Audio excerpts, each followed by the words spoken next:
Welcome, everyone, to the LCS Championship Finals weekend. Today, we're joined by representatives from Riot Games and the three teams representing North America at Worlds 2021. From Riot, we have Chris Greeley, head of esports for North America and Oceania, and also still interim commissioner of the LCS. From Team Liquid, we have general manager Dodo, and hopefully in the near future, owner and co-CEO Steve Aronset. From 100 Thieves, we have founder and CEO Matt Nadeshot Haag and general manager PapaSmithy. From Cloud9, we have founder and CEO Jack Etienne and League of Legends general manager Jonathan Tran. Cheers. We begin with opening remarks. We will begin with opening remarks from each group, followed by an open question and answer session from the media for the remaining time. If you'd like to ask a question, please use the raise hand function in Zoom and unmute when you're called on. We'd like to get a question from as many outlets as we can before offering any follow-ups, time permitting. And we'll begin opening statements with Chris. Take it away, Commissioner. Hey, that's me. Hey, everybody. Good morning. Thank you for joining us today. First, let me start by congratulating Team Liquid and 100 Thieves and Cloud9 for advancing to the finals weekend of the LCS Championship, and in doing so, qualifying for the League of Legends World Championship, which will be played later this year in Europe. On behalf of the entire LCS team at Riot, I wish them all the best of luck this weekend, and also in representing North America at Worlds in a few short weeks. We'll all be watching, and the hopium is in fact real. Their path to Worlds began earlier this year, as did our completion of a full LCS rebrand. The motto we chose, made by many, is as true today as it was back then at the beginning of the year, which of course during COVID seems like 4 or 5 years ago. The LCS is nothing without the many folks who make it great, and it has been truly rewarding to slowly reunite with some of them in person as the year went on. In doing these press conferences, I don't think I ever thank all of you, the press. I often focus on the teams or the fans or the internal folks at Riot, but let me take the opportunity to thank all of you for continuing to cover us through COVID when I know it has been difficult to do so, and we do look forward to reuniting with all of you as soon as we can. Teams and production staff returned to the studio this summer for the beginning of Summer Split, and I think the league was better for it. We were able to leverage a fantastically redesigned studio, which leveled up our broadcast just like we hoped it would. It helped that 4 outstanding new shows, Lane by Lane, Next Level, Replay Files, and Masterminds, were instant hits with the community and really showcased the storytelling prowess of our world-class features team. It has been an eventful summer for the LCS. We announced new LCS partnerships with FTX, BMG, and eSpat.ai. We reinforced relationships with our existing partners, and we watched LCS teams secure significant sponsorship from many blue chip companies. We revamped ProView, offering our fans incredible player insights and really good banter for free. And on the Rift, the next generation of stars have begun to rise to fill the void left by departing icons. Folks like Tactical and FBI, Danny, this year's FTX Most Improved Player Fudge, and of course our 2021 LCS Summer Split Honda MVP Spica, just to name a few. This next generation of LCS stars will light the way, we think, for many years to come. Pardon me. Unfortunately, we weren't able to complete one of our more ambitious goals this split, the production of a massive fan-attended live event to celebrate the LCS Championship, our opportunity to reunite with fans, which, in addition to press, would be the last missing pieces in our Made by Many league. We ultimately couldn't justify such a gathering in light of rising COVID cases, which forced us to relocate Championship weekend from the Prudential Center in the great state of New Jersey to the LCS Arena in Los Angeles, which is also pretty good. Prudential Center is a fantastic venue. Several LCS partners are hosting a lively feeding frenzy, LCS Championship activation outside the arena right now. We're happy to confirm here for all of you that the Prudential Center will host the LCS Championship in the summer of 2023. We can't wait to deliver a spectacular event for all of our very patient East Coast fans, and I am personally excited, of course, to bring the LCS to my home state and deliver good New Jersey pizza to all of you. But before we get to 2023, there is still 2022 to think about, which will be a seismic year for North American League of Legends. COVID permitting, we are excited to welcome the World Championship to North America for the first time since 2016. More information on those locations will be coming. But for the LCS, we've chosen 2 cities to host our finals weekends for mid-season showdown in April and the LCS Championship in August, and can reveal one of them for you now. Pardon me. It personally took a lot of restraint for me to not hop into all the threads we saw pop up from fans in Texas, wondering what happened to our promise to bring a show there in the wake of having to cancel last year's spring finals. Texas, we did not forget about you. I am really excited to announce that Houston's NRG Stadium will host the 2022 midseason showdown finals next April, which is quite a mouthful. The NRG Stadium is the home of the NFL's Houston Texans, among many other sporting events and concerts, and we've got big plans for this venue. You can expect more details on MSS in Texas soon, TM. Yo! All right, some more news to touch on before I turn things over to the teams. For those of you who followed Valorant esports this year, you have probably heard about the success of VCT Game Changers. We're proud to introduce that program into the League of Legends esports ecosystem with LCS Game Changers. Announced earlier this week, LCS Game Changers will act as both training and scouting grounds to provide women with more paths into esports. Over the course of 2 weeks, 10 players will gain access to LCS coaching, resources, and guest speakers to further their professional careers, whether that be as a player, a coach, an analyst, a broadcaster, or all of the above. This program has been a long time coming for us and is a credit to all the voices both inside and outside of Riot who have worked hard to make LCS Game Changers a reality. And I would be remiss if I didn't thank our LCS teams for their overwhelming and absolutely enthusiastic support for this program, because without their support and their enthusiasm, we wouldn't be able to pull this off. Yesterday, we announced the development of Players, a comedic documentary style series meant for Paramount Plus and released in 2022. It is produced in the style of The Last Dance, and it follows a fictional pro League of Legends team as it attempts to win its first LCS title after years of failure. To win, the team will need to, sorry, I'm gonna mute for 1 sec. All right, sorry about that. So in order to win, our fictional LCS team and players will need to find a way to get their rookie AD carry and their veteran support to put aside their differences and work together. The Peabody Award-winning duo behind American Vandal, Dan Peralt and Tony Yasenda, will serve as co-creators and executive producers on the show, and Tony will also be directing. Riot Games is an executive producer on the series as well. You can expect plenty of cameos from some of your favorite LCS personalities. We know that our fans are going to love Players just as much as we do. And as always, I'd like to thank our fans for their support during another difficult year in the world. Without you, there would certainly be no us, and we can't wait to see all of you in person next year. So thank you all so much. That is it for my opening statement. I'm going to turn it over. We'll start team remarks with Jack and Tran from Cloud9. Thank you all. So I just found out we had I had some comments and remarks we're supposed to have this morning, and I have nothing prepared, but I do have some thoughts. First of all, I'm really excited to represent North America at Worlds with 100 Thieves and Team Liquid. I think these are fantastic teams. They've done really well this year. And I think we're actually going to be, when I think back, this will be like my 9th Worlds, 1 with TSM, 8 with Cloud9. And I don't recall 3 teams that are as strong as that we are sending. So I think we're going to do well at Worlds this year. And if I actually look at the entire playoffs, like we had 6 super strong teams. In fact, the most dominant team in scrims was Immortals, which I think is really interesting and really bodes well for our future.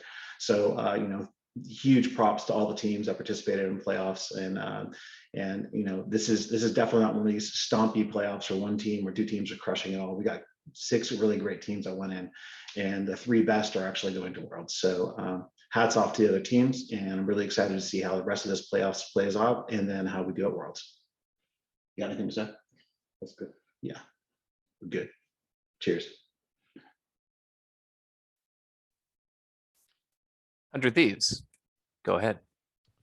Hey, what's going on, everybody? Hopefully I got my microphone fixed. Sounding a little bit better here. Matt here. Sorry that I don't have video on, but could not be more excited, if I'm being honest with you, to be in a press conference in the situation that we're in.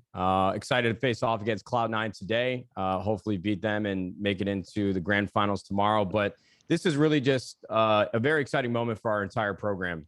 Obviously, thanks to Riot Games, we were able to participate in the franchising back in 2017 and our first season 2018, making it to the spring split finals and making it to Worlds. And that was definitely a taste that we thought would be more common in the seasons to come after that. But we realized how hard it is to build cohesive teams. We realized how hard it is to win at the right times and put together just the right pieces and have momentum going into playoffs. And so we are just stoked, honestly, to be back in the, I wouldn't say winner's circle yet, but to make this deep of a run into the playoffs is just a testament to how hard the players work, how hard the coaches have worked, and how hard just the management has worked to make sure that everybody's prepared to play the best that they can every single day when they get on stage. So I'm going to pass it over to PapaSmithy, who's done a phenomenal job. Obviously, I'm sure a lot of you guys, the press, know his background, just an illustrious career in League of Legends, and we're happy for him to take the helm for us and really put this all the pieces together, like I said, for us. So take it away, Chris. Yeah, it definitely feels like an accumulation. You know, obviously it's better for Nadeshot to speak to the 2018-2019 seasons, and especially the hot start. And then coming in now, I guess 2 years for myself, it's been a gradual ramp up for me as well. We actually started work on our 2021 season plans the day after we were eliminated by EG last year, probably about a year and a week to date. And so many people have put in so much work in order to get here, whether it was to put together a roster we thought could compete, and then just to put in the hours, you know, developing towards now being a contender for the title. So I'm so proud of both the players and staff who have grinded endlessly, you know, 6 days a week to get to this point, but also the leadership for supporting my vision, even after a really poor and down first year. We were waiting for our chances to strike, and in bringing in Reaper and Abadaga mid-year, we thought these were the two signings that could really herald a championship push, and now it's on the players and staff and everybody here to prove that this weekend. So super excited to get onto the Rift later today, and yeah, excited to answer any questions anybody might have. So GG's everyone.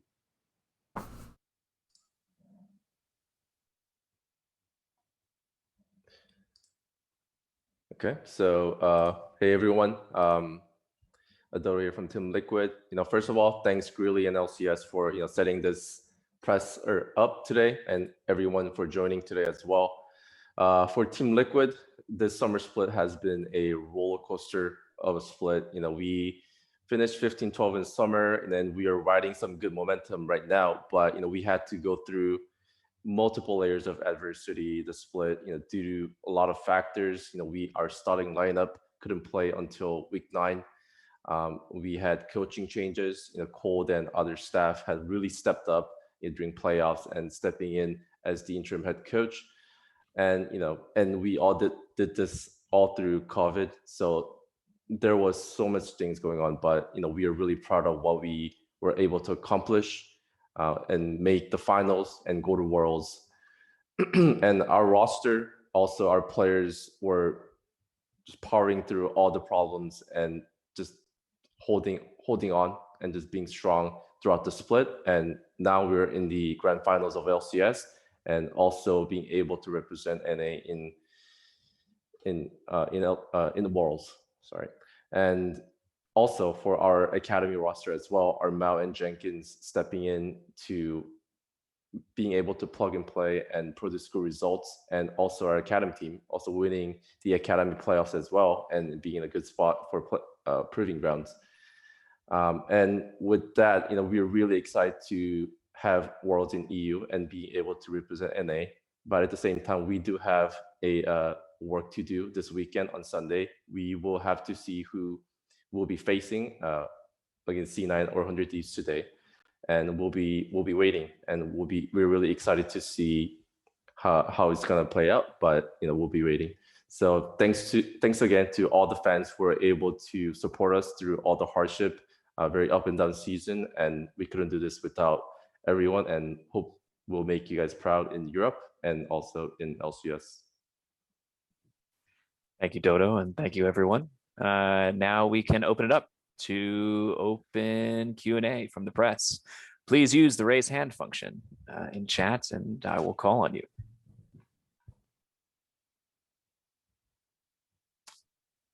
All right, Jay Silver from Game Elevate. Go ahead.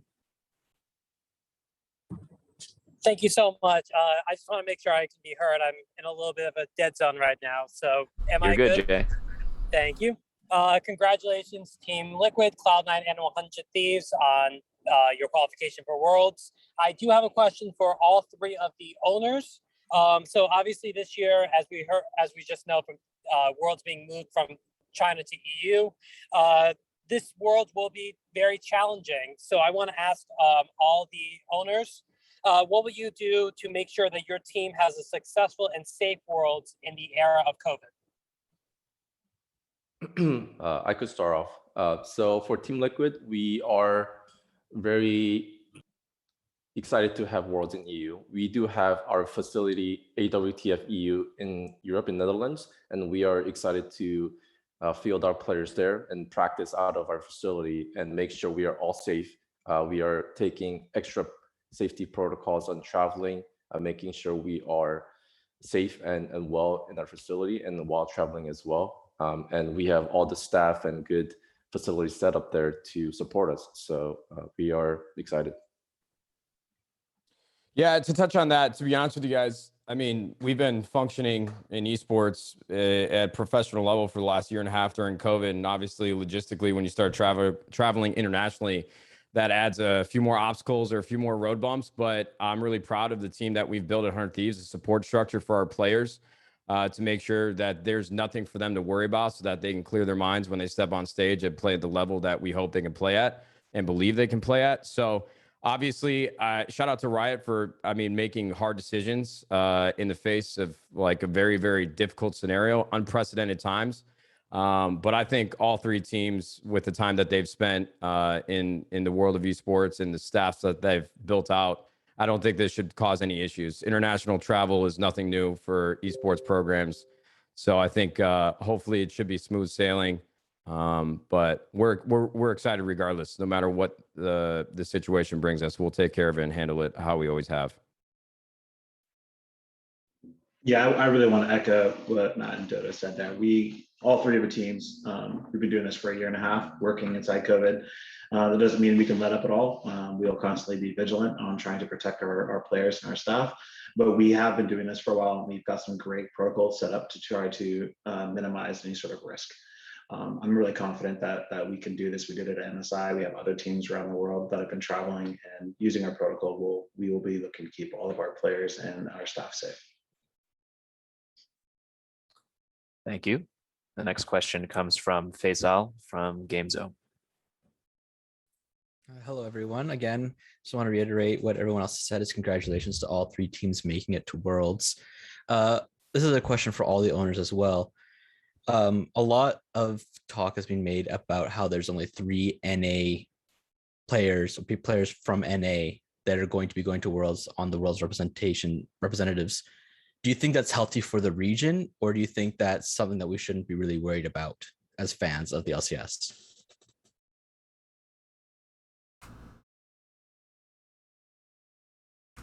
All right, I'll jump on this grenade first. I think that the players that we have, we only have 3, I guess NA or born players, but the players that we are sending have fully embraced North America, and I think that our fans have fully embraced them. And I don't think we have anything to worry about. I think that our region is strong. I think we're as strong as we've ever been, and so I'm really confident in the teams that we're sending out there, and I'm confident in our future.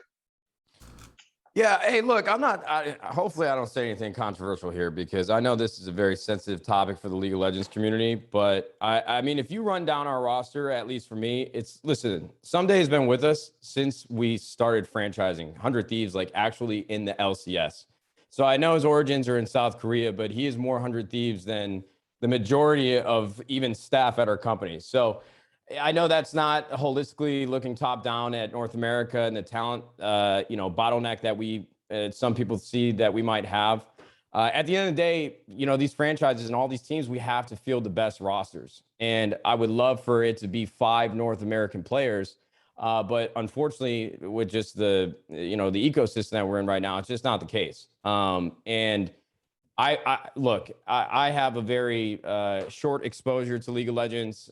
Jack and Steve and all the other teams have been here for a very, very long time. I've had a blast watching Chris and PapaSmithy, our GM, and Jacob and the rest of our staff really start building out the 100 Next program and the Academy program, because I think they've done a really, really good job of identifying young North American talent. But unfortunately, just the nature of this game, it takes a while for that talent to develop.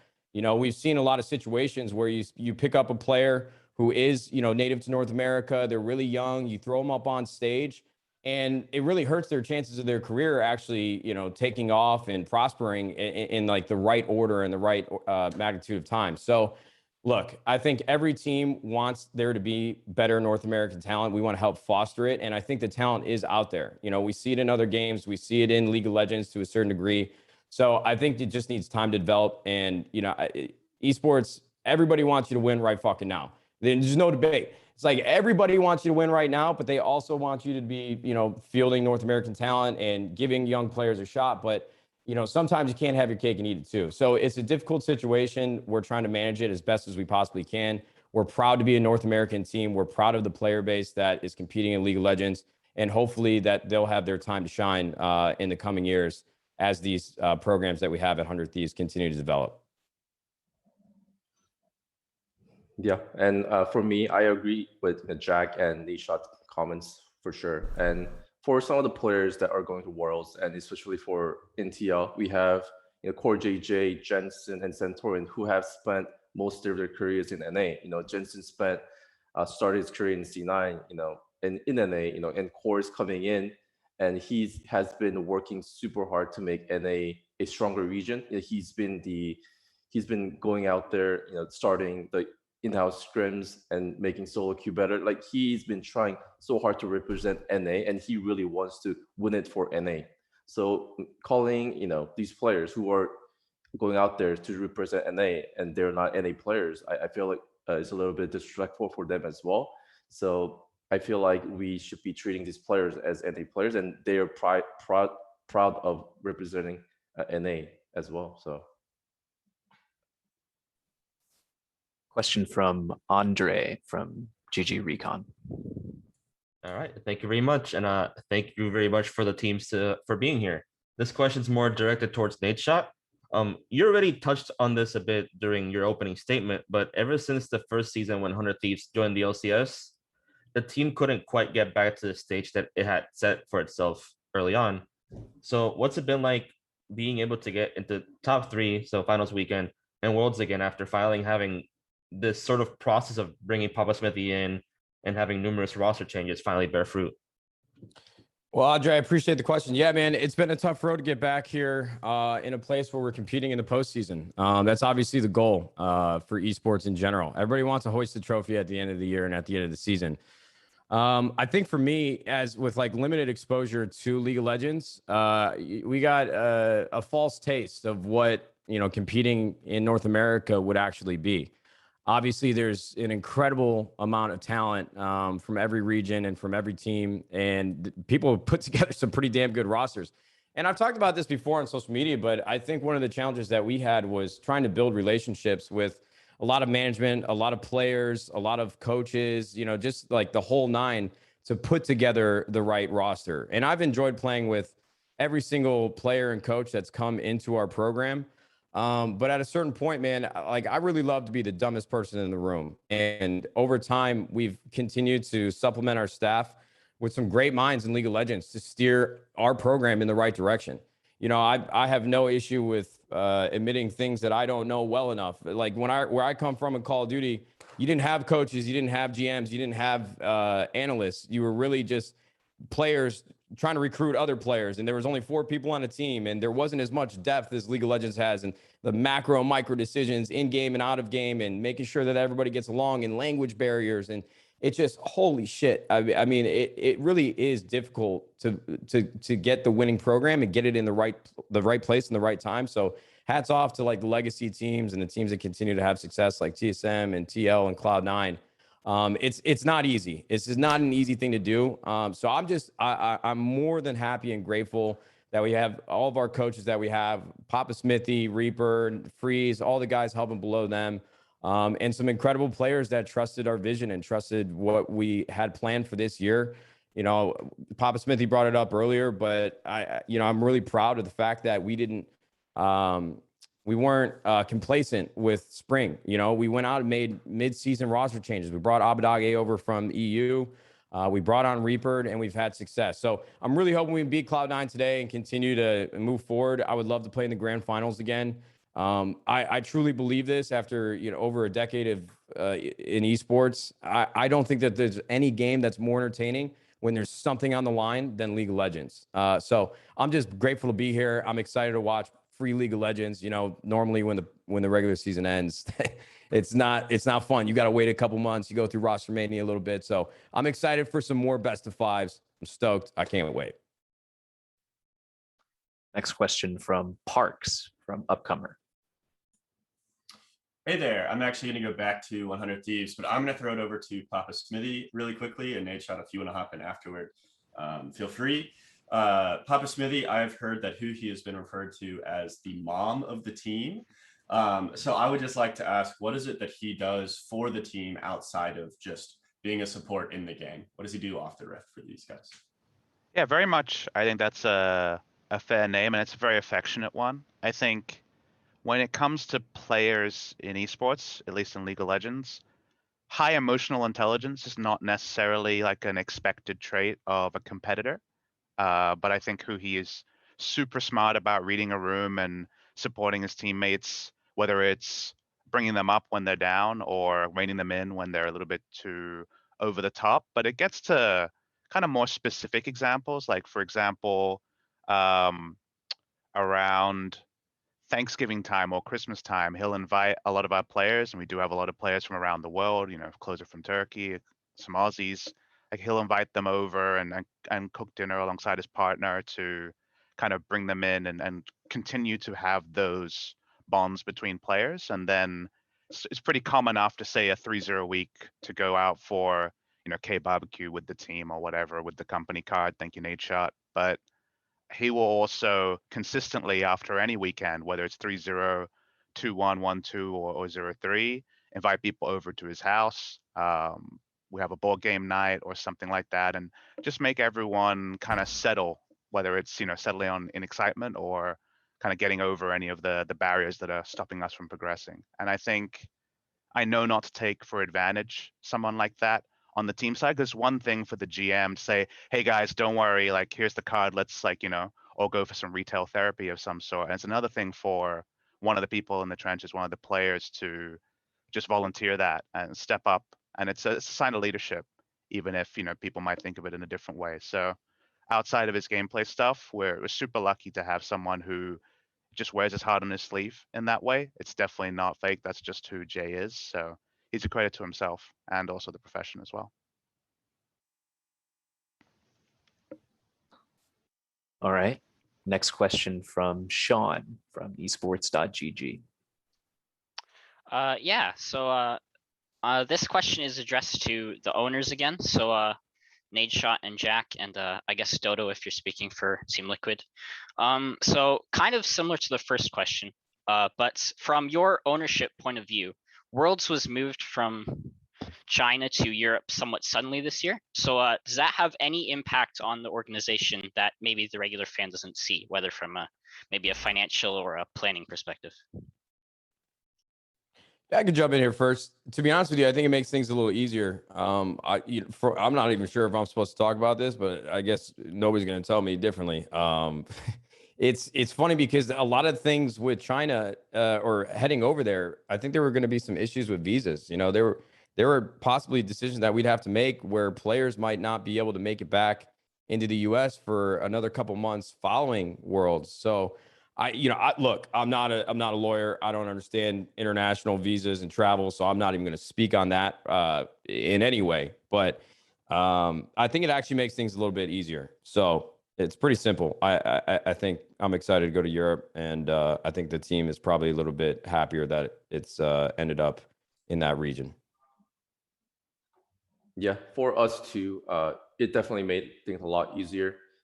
With experiencing China at Worlds last year, I know there was a lot of difficult in logistics. There's quarantines. There's a lot of things that was not easy. But in EU, like I mentioned before, we do have our facility there for TL, and we have our staff there. We have our support system there. So logistically, a lot of things were easier for us as well, and our players as well. A lot of them being from Europe as well, they were also excited, go back. Alfari, mostly, he wanted to go back and just showcase what he practiced this year, and we were actually pretty happy that it was moved. So we haven't been to China to compete since 2017, and we had an amazing time there. So I'm really sad to not see the fans out in China and experience that, and I hope to return there again sometime soon. That said, moving to Europe, definitely, as far as preparing and taking care of our players, it's much easier to get set up just because we have a lot more experience going out there and competing out there. So definitely it's an easier experience to get set up, and I'm really excited to get out there. We have I wouldn't exactly say great history of performing in Europe. In fact, I think we've only not gotten out of groups 2 times, and both those times happen to be in Europe.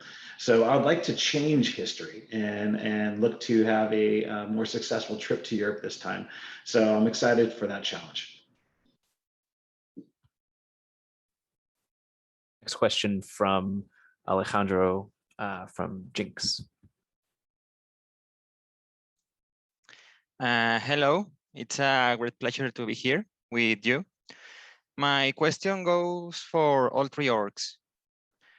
As we know, in the latest Worlds editions, North American teams have failed to advance through the group stage, making most of the community show some concerns about the results of the regional international compared to other years. That said, which are your expectations for this year now that we already know half of the teams qualified? And what will you personally consider a successful run? So from my POV, this question always comes up. I was on Travis's show, Hotline League, recently, and people are getting excited about NA again because it's been a really competitive playoffs, right? It felt like there were 5 teams that could take it all, and I think that hasn't been the case, in my memory and my recollection. So I think that's already exciting, and then everyone wants to project straight on to Worlds, right? And I think that's where it can get a bit tricky because even the high roll of North America, is that going to be enough to have a better 3-team or I guess 4-team result for some regions than a low roll of Korea? Maybe not, but it's very much a starting point. I think there's a lot of regional excitement here in North America right now in terms of talent coming up, in terms of competitive, watchable series. And I, for one, I'm optimistic about what that means at Worlds. And I think people want that optimism to be quantified in terms of amount of wins or amount of teams getting out of groups.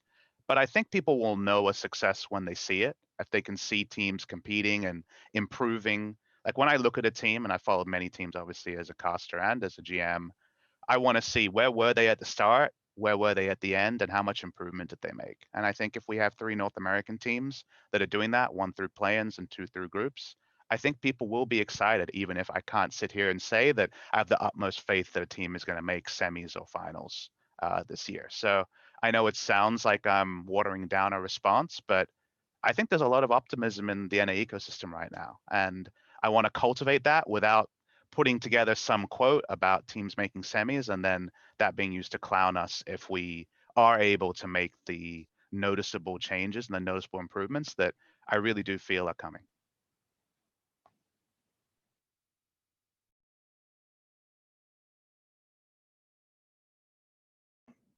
All right, I'll jump on. For Cloud9, if we don't get the semis, I'll be really disappointed. So that I want semis are better for Cloud9. And when I look at the NA as a whole, like I think a lot of what PapaSmithy says makes sense. I do also feel that this is the most competitive playoffs I've seen in North America ever. And what's really been exciting about it is that we've seen like teams like Team Liquid really, ramp up here in playoffs and level up their skill. And I think 100 Thieves also, they had a little bit of a rough ending of the split, but like through playoffs, I've seen them play super well, and scrims they play super well. And for me, that gives a lot of confidence that it's really about which teams adjust to the meta fastest. North America is like at MSI, we were several patches behind, and that was really tough for us to catch up. But I feel like it's going to be a level playing field for this Worlds. And I feel like the 3 teams that we are sending really can adjust to this meta quickly. And I have more confidence that we're going to do well than ever before. So my expectations is that this will be the first year that all 3 North American teams go out of groups. I said it. Yeah, so I agree with these points as well. And I do agree with Jack's point earlier, saying we are sending the 3 strongest NA teams, in history. And I said this in the Travis show as well. But I do believe that all 3 teams, C9, 100 Thieves, and TL, going to Worlds. We had a really competitive playoffs, competitive season, and there's strength in each team that can be strong at Worlds. And for TL, obviously our goal is always from the start is to win the Worlds. I know obviously that's dreaming big because we haven't accomplished a lot. But at the same time, I do want to take that step, step by step. We want to obviously get out of groups, make quarters, make semis, and go to finals. And winning Worlds is always the ultimate goal. But we have failed in the past, 3 years in a row, not making our groups. But we have all the experience, and every single win matters in groups, and we want to focus on that. And we want to take it slow and step by step. And I think we can reach there. And with all the NA teams being competitive, I think this year, I don't want to give you guys too much hopium, but I think we are strong, and we can get there. We have time for 1 or 2 more questions. The next question comes from Travis Gafford.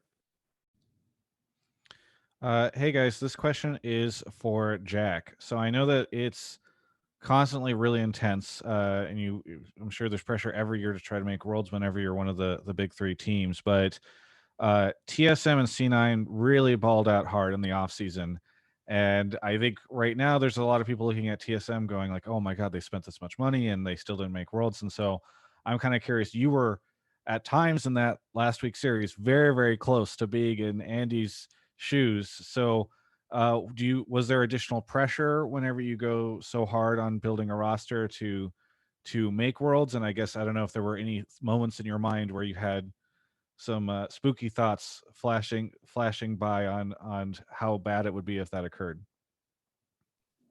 Yeah, that was a really competitive series, and it could have easily flip-flopped the other way around, and I would have been the one just like thinking now what the hell happened to this team that I put together and didn't make it to Worlds. It's got to hurt real bad, and especially because I know Reggie is so competitive and cares so much about his team that it has to be extremely frustrating not to make it.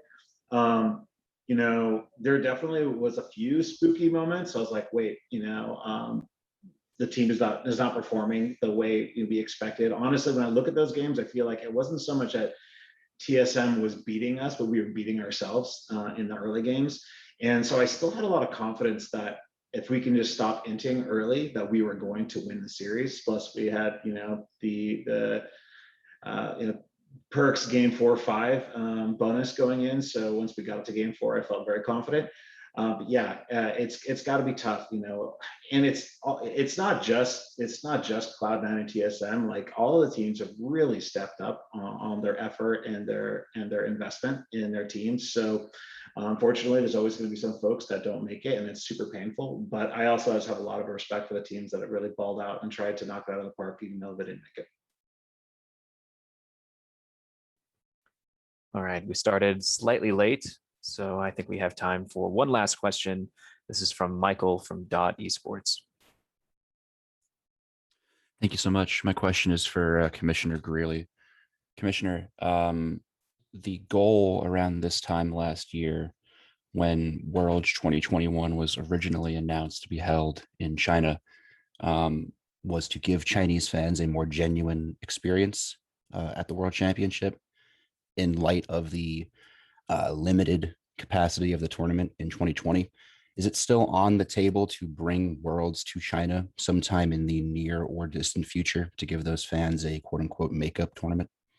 Oh, you're going to hate this answer. I have no idea. I don't work on the global team. I'm not super privy to the kind of far-reaching planning for Worlds destinations. I'm able to talk to 2022 because it's in North America, and I had I had the same thought everybody else did when the global team pivoted Worlds this year from China to Europe, which was, what happens for 2022? So that was the first phone call I made, was to talk to the global team and get an understanding of what their plans were. And their response to me was, we're going to stick in North America for 2022, as long as COVID cooperates. If there's a world where, like this year, we have trouble getting teams into the country, or COVID, at that point, I guess we're on the Zeta variant and it's, causing the same problems we saw from the Delta variant. We'll have to reconsider the situation at that time. But I didn't ask questions. They didn't offer information about plans past 2022. So I apologize for having to punt on your question. And with that, that concludes our press conference today. Thank you to all the participants from the teams. Thank you, Commissioner Greeley, for joining us. And again, thank you to the press for asking great questions. Good luck to everyone this weekend. And again, thank you for joining. Thank you. Thank you, Story Mob, for setting us up today as well. We'll take it. Yeah, there you go.